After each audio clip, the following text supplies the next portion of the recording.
Hello and welcome to the Dune Minute Podcast, your place to dive deep, minute by minute, into the cinematic adaptation of Frank Herbert's World of Dune. I'm one of your hosts, John. And I'm Zach. And we are back with another episode of the Dune Minute with a special guest, Denis. How you doing, man? Hi, everybody. I'm good. You know, it's been a long week. It's been 4 days now that we've been together. To be honest, Thanks you guys for flying in every day. Yeah, you know, I mean, to be fair, when you guys are keeping me as supplied with Cactus Cooler as you have been, that's easy. Yeah. You guys get me. It's Cactus Cooler and Mr. Pibb, and I'm a real happy camper. So. That's a Dr. Pepper house here. No. First of all, Dr. Pepper, fake doctor. But second of all, Mr. Pibb did everything but his dissertation, and he's not so pretentious as to be like, I'm Dr. Pibb. Okay. Him and Dr. Pibb. Pepper, real doctor. Dr. Pepper is the longest running soda in America. If Dr. Pepper's a real doctor, then why is there no period after the R in doctor on the can? Well, see, the trademark is actually there to look like a period. So he's a liar. So he's lying. Okay. Yeah. All right. Cool. Oh God. All right. Well, this is my podcast, and you can go fuck yourself. So how about that? I'm trying to think of like the Great Value knockoff Dr. Pepper, whatever that was. You know what, dude? I bet it's like Dr. Pibb or Mr. Pepper. You know, it's like some like no effort. They just were like, whatever, dude. We're just gonna make a spice cola and throw it out there. Well, at least you call it Mr. Pibb instead of fucking Pibb Extra. Shout out to the old days where the Mr. Pibb can just had like the most disgusting looking animated mascot on it. Oh man. Or like even some like even after that when it's like Adult Swim animation looking ass. Or like just some really unpalatable bubbles floating up the side of the can, and it's like, I know this is carbonated. I don't need you to like make it look like I'm drinking fizzy tomato soup. Like, just give me the soda. Anyways, we're here to talk about Dune, not anyway, welcome to our soda podcast. Yeah. No, we are here to talk about minute 73 through 74 of Dune Part 2. And we're going to pick up where we left off as the very large mass was entering our screen. Translated from Harkonnen, our beloved leader, Baron Vladimir Harkonnen. Now, a couple things. One, I love the way that the Harkonnen translation for Vladimir Harkonnen is, pronounced. Yes, thank you. This is my Vladimir Harkonnen. Yep. Yeah, Vladimir Harkonnen. It's silly. But two, we see yet again a character entering from the side and the camera, They love a tracking shot. They love that tracking shot. But this time it's just the mass of the lad. Vladimir Harkonnen has upgraded his built-in spine suspensor for a giant floating chair, and this is his royal ceremony chair. Yeah, and it's just like the mass of his curvature as he's like slumped back in this chair is just, it's inspiring. Okay, so a lot of people, when they go for extended hospital stays, they tend to lose a lot of weight. Yeah. This does not seem like the case with old Vlad. It looks like he's put on a good 20 or 30. He's definitely, he's seen better days, I'm sure. But we also get to see his life support systems, following very closely behind as expected. And here's my second Star Wars reference. The little orb that's behind him looks like the little trainer orb that Luke fights in the first Star Wars. Yeah. To bring your Star Wars reference back into Dune, I thought it looked like a certain character's eyeballs from another book in the series, as they've always kind of been in my mind. I'm not convinced that medical ball is not of Tleilaxu make. His rebreather, as it were. Yeah. But yeah, it's the mass of the lad, and as he's following in, we move from a interior space to an exterior space, and we get what I think is one of the coolest shots definitely in this movie. I would say in all of Denis Villeneuve's movies, and it's there if you're paying attention, because it's not super obvious, because everything on Gady Prime is already like shades of black, white, and gray. Yeah. But we move from a color shot to an infrared shot. And the way that this was done is that there were two cameras side by side, one with an infrared lens, one with regular lenses. And the way that editing was able to, blend those two shots as Vladimir is moving from the interior space into the light of the black sun that we talked about. Chef's kiss, beautiful, love it. Yeah. And like, it's such a cool practical effect done for this movie. We've spent a lot of time, talking about the amount of work that went into practical effects, and it's not just for like props, it's for like the actual filmography. Yeah. And everything that we see from here on out is all shot, at least for the next 10 minutes, is all shot in these infrared cameras. It's amazing. It rules. It's so cool. Yeah. It's like this could be so easily, or I'm not gonna say easily, to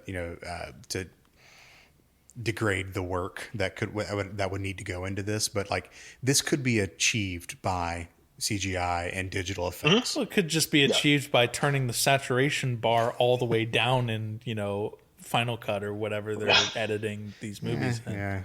Yeah, saturation down, contrast up. Sure. Yeah. Like they could have very easily done that and probably saved a shitload of money in the process of doing it. That's not how Denis does it. No. That's what I was gonna get at, is like Denis fucking goes hard on like the littlest of details, and like this is not a little detail. This is a big thing. This is major. In the theater, I viscerally remember thinking in the theater when that happened, I was like, "Oh, that's dope. That is so cool." Yeah. Now, I wonder how much of this was Denis' vision or maybe Denis' direction versus the cinematographer, who we've said his name 100 times and I cannot remember it. But them just wanting to do like a really fucking cool thing. Like so Denis said, yeah, and this all needs to be like a super stark contrast, black and white, like that kind of stuff. And that was maybe the direction. But the cinematographer was like, oh shit, I've been wanting to try this thing out. Yeah. Let's see if this works. Yeah. Oh, funny you mentioned that, Denis. Let me run this by you. Yeah. So the cinematographer for Dune Part 2, once again, going back to it, was Greg Fraser. And he and Denis have worked together before on other projects outside of Dune. But you kind of are leading me right into my notes here. There was a question of, how are we going to shoot this? Mm-hmm. And Fraser's recommendation to Denis was, do not do this on a soundstage. Film it outside.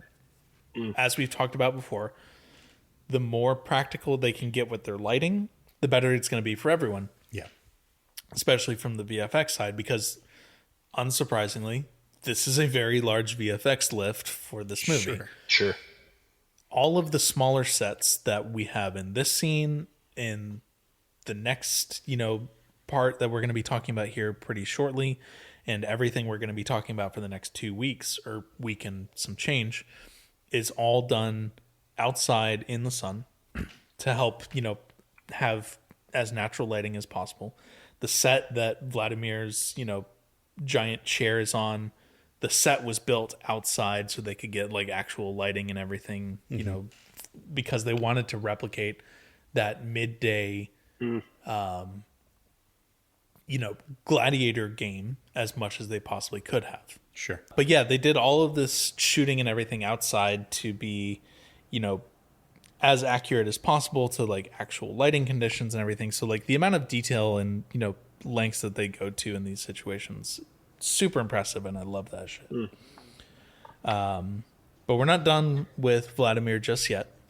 We're getting more of his, progression forward and everything, and we get to see the CGI parts. We see more of the arena here.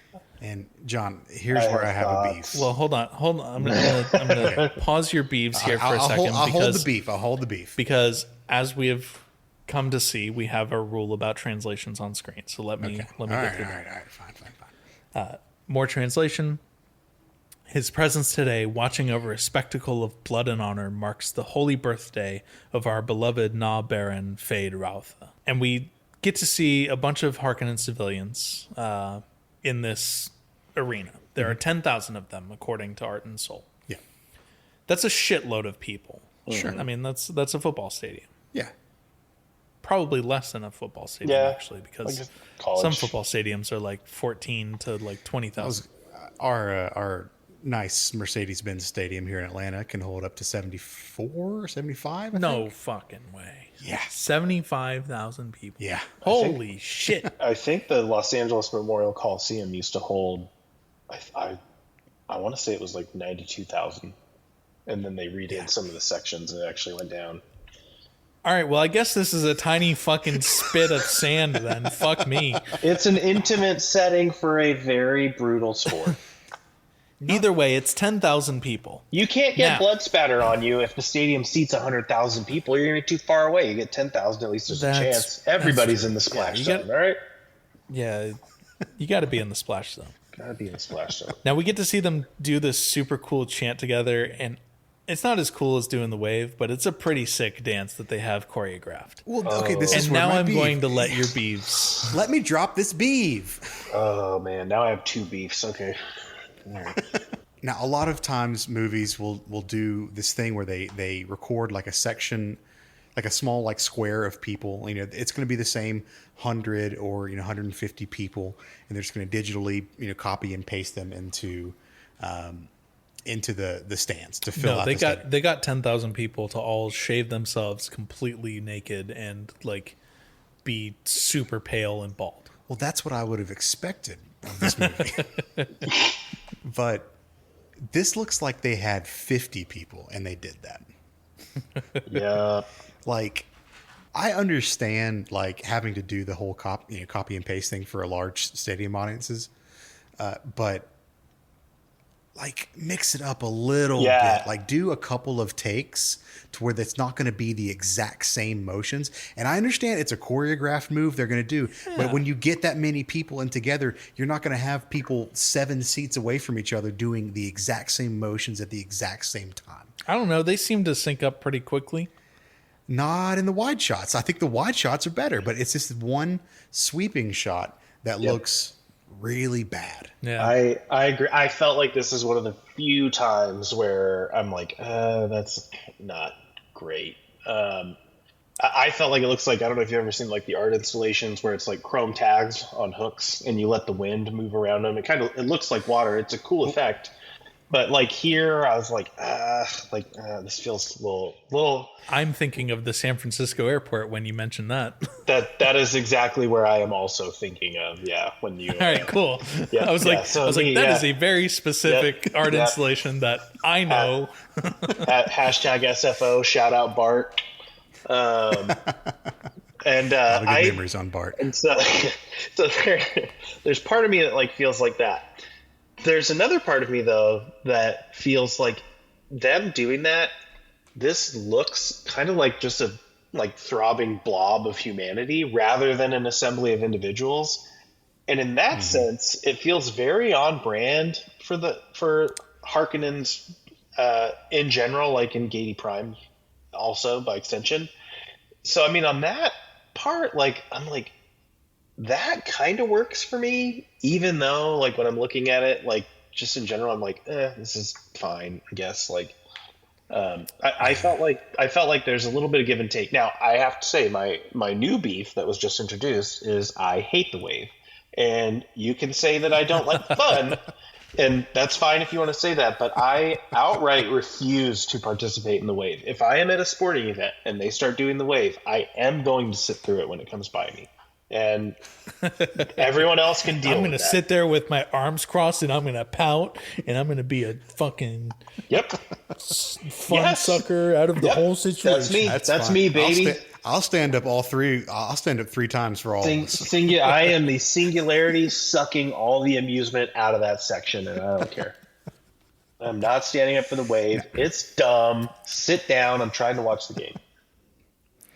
Now, okay, so y'all brought up the SFO art installation, and that reminded me that we've seen shots like this before, and we've seen them done well in The Phantom Menace. Oh, for the podcast races? Shut the. The podcast races. Yeah, now, let's so talk. that is Podcast races. It's true. The podcast races. Christ. The pod racer. The pod races. The Boonta Eve Classic. All right. It was Boonta Eve. Ben Quadraneros was there. Sebulba, that cheating bastard. We love a good Ben Quadraneros reference. He's handsome. Jesus Christ. If anyone harms Ben Quadraneros, I will kill every person in the stadium and then myself. No, but they did the whole thing. It was just like, obviously it was a miniature that they shot or they filmed, but it was just Q-tips, differently painted Q-tips, and they had a fan blowing and it wiggled them all around and it looked natural. It looked a lot more natural than this did. Is that really? That's what they did. Oh my God, that Yes. rules. None of us gave George Lucas any credit. He knew that a trade war was going to be the most interesting way to start a conflict, and we all laughed at him. Who's laughing Look now? at where we are now. George Lucas is laughing, and he's doing it swimming through a pile of money like Scrooge McDuck. Now, all I have to say to that is, now there are 2 of them. Oh my God. All right. So can I? They're in the ventilation system. Jesus. I would just like to say I adore how annoyed John is with us right now. He doesn't like when I bring up other franchises on the show. No, it's not that I don't like that you bring up other franchises. It's just that. Okay, you want to hear a hot take? What? I like the prequels. I don't think that's a hot take. I think they're fun. They're bad. I think but they're bad, but they're fun movies, fun. and like honestly, They're good for memes. they kind of grow on you over time. My desktop wallpaper right now is the fade out from C-3PO and the ship, and then Princess Amidala's funeral procession on. So, I can't argue with you at all. I have no. So, Beeves, of all the people aside, I do have some counters to the Beeves from Art and Soul. You have counter beeves? I don't have counter Beeves, but I would like to give Art and Soul its chance to speak against your Beeves. They have anti beeves here? Possibly. This is unbelievable. This is an ambush. So I didn't know such a theoretical particle existed. science has yet to truly confirm its existence. No, so that was the whole thing about like the total homogenized group was a very clear decision because, like, in case you haven't been able to tell already, the Harkonnens are a very homogenized group, and they're meant to be off-putting and weird. In fact, it was direction from Denis Villeneuve that he wanted it to look like a stadium full of 10,000 Nosferatus. I think goal achieved. Yeah. Yep, nailed it. No notes. Now I don't disagree with the fact that like it looks like a very small group that they like cut, copied, and pasted all over the place, but they do talk about how the only thing that these Harkonnen have in this point is like this like dance to kind of, get them all in sync together in this weird like ritualistic kind of event. We had that already. It was called the Macarena. Art imitates life. All I'm saying is that when I was an extra in Remember the Titans, What?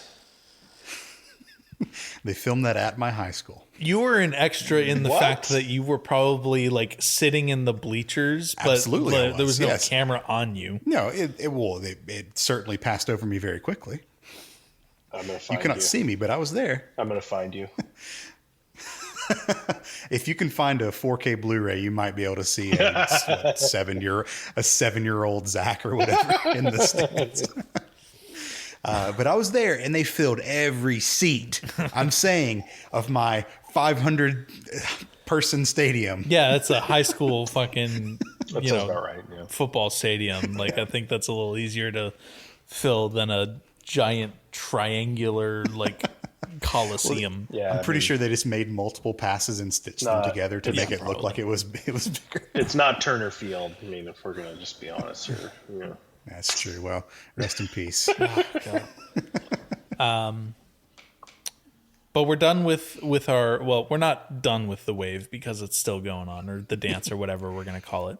But we're looking at it all through a new. It looks like a lot of. I'm sorry. It looks like a lot of them are just like they're just dabbing everywhere. Yeah, it kind of does actually. But we're looking at it through a new perspective this time. Yes. Through what looks like some kind of scouter lens or something. It's got the very stereotypical sci-fi like elevation and angle indicators down on the bottom because as it's moving, the left and right symbols are rotating and stuff like that. And then it turns out they're just really glorified opera spectacles, which I was like, yeah, they're super fancy opera spectacles. But I love that design. Oh, it's so cool. I love it. It's awesome. And we see a woman that we've never seen before. That is correct. We see Lady Margot Fenring, played by Leah Seydoux. But yes, we have Lady Margot Fenring. Yes. So if we're only going to get one Fenring in the movies, because Count Fenring, Hasring, I believe is his first name? Hassimir. Hassimir. Yep. Yeah, thank you. Childhood best friend of Shaddam the Fourth. Yes. Famously, at least in our canon, I don't think it was ever confirmed out like externally, but that is the character that Tim Blake Nelson, thank you. Tim Blake Nelson was supposed to play in Dune Part 2. Yes. Well, we don't know. We're putting pieces together because Tim Blake Nelson was like signed on, and then like the cast. Tim Blake Nelson shot film. Yeah. Okay. Like it was shot. It was just cut from the movie, on the editing. But the reason that we think good, he would have been so good. But the reason we think that it was him was because like the cast list was filled out except for two names, Alia and Count Fenring, and my personal choice in this would have been for Tim Blake Nelson to play young infant in the womb Alia. That would have been hilarious. That would have been probably the most like primeval John Arowski's Dune reference they possibly could have thrown in here. Right. Yeah. I'm just thinking like a Ballad of Buster Scruggs like style acting. Anyways, no, but yeah, all jokes aside, we're pretty sure that he was supposed to play Count Fenring, which would have been great. However, there was a interview done with Tim Blake Nelson at some point after the release of Dune where a reporter asked him, they were like, how does it feel? Like, are you upset that Denis cut your scene from the movie? Like, what was it supposed to be? And Tim Blake Nelson was very coy about it and everything. He didn't, go on to say much, except for the fact that he said that he would have loved to have worked with Denis and Brolin.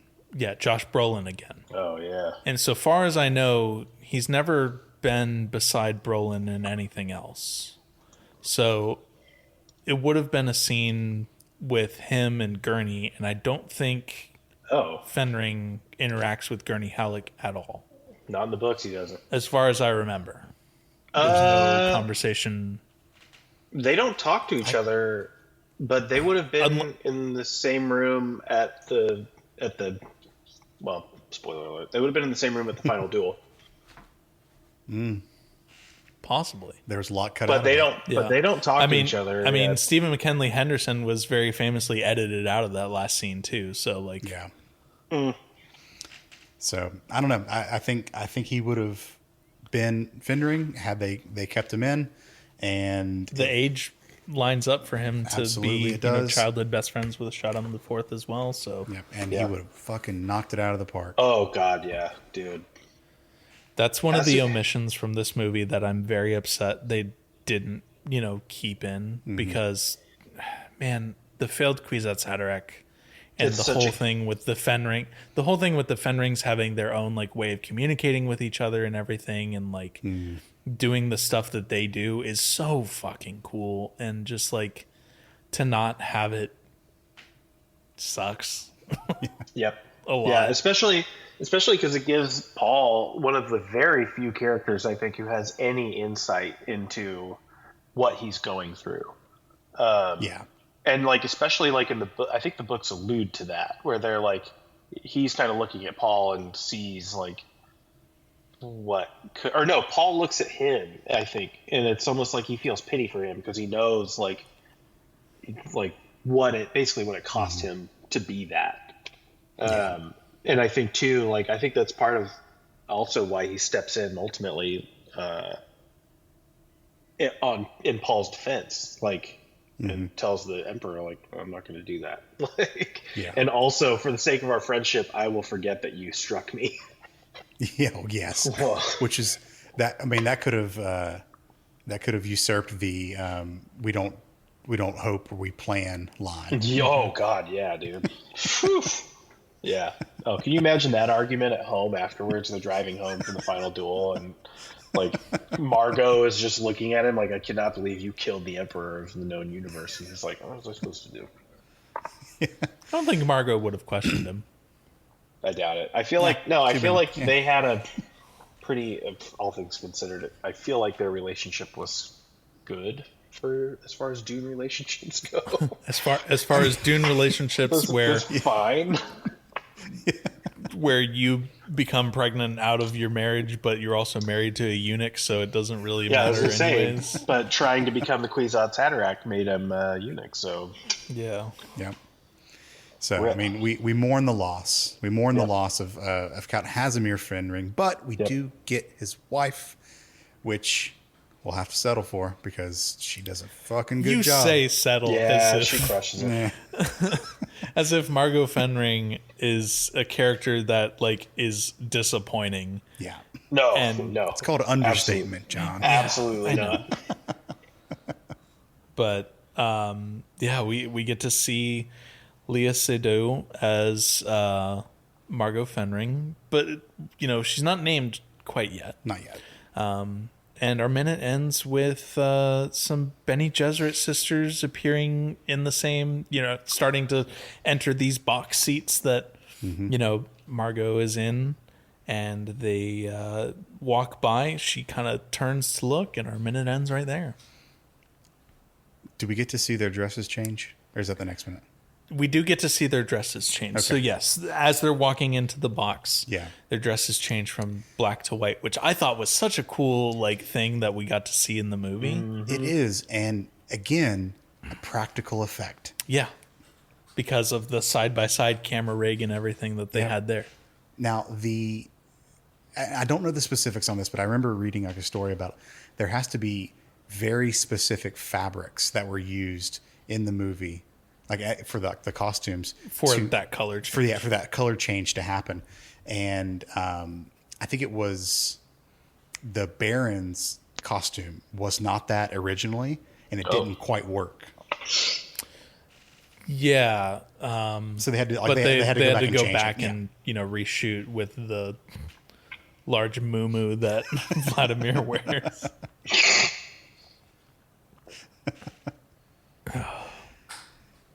So just another example of just all the detail that goes into this film. Yeah, I like the shade that the Baron threw at them, where he seats them directly across the triangle. So unless he only could have put them at the end of the hypotenuse to make them any further away from him than he did. Again, he does things just to irritate people, and I feel like they would have been pretty irritated by this. So. Good on you. They're across from it, but also 20 levels down. It looks like. Yeah, these are the shitty box seats. Yeah, totally. Almost floor seats, if you want to call it that, but not so much. They're still well above. Yeah. They're out of the splash zone. Yeah. But yeah, that's going to do it for me for this episode. Unless either of you have anything else to talk about, I'd say we go ahead and wrap this up and finish this week out. Yep, I have no notes. Alrighty. Well, you can find the Dune Minute and Atreides Nuts both on Blue Sky at duneminute.com and at Muad'Dib double E with a Z at the end. And you can also email duneminute@gmail.com if you'd like to get in touch with us. We'll be back for a Friday episode tomorrow. We'll see you then. See you then. Bye-bye now.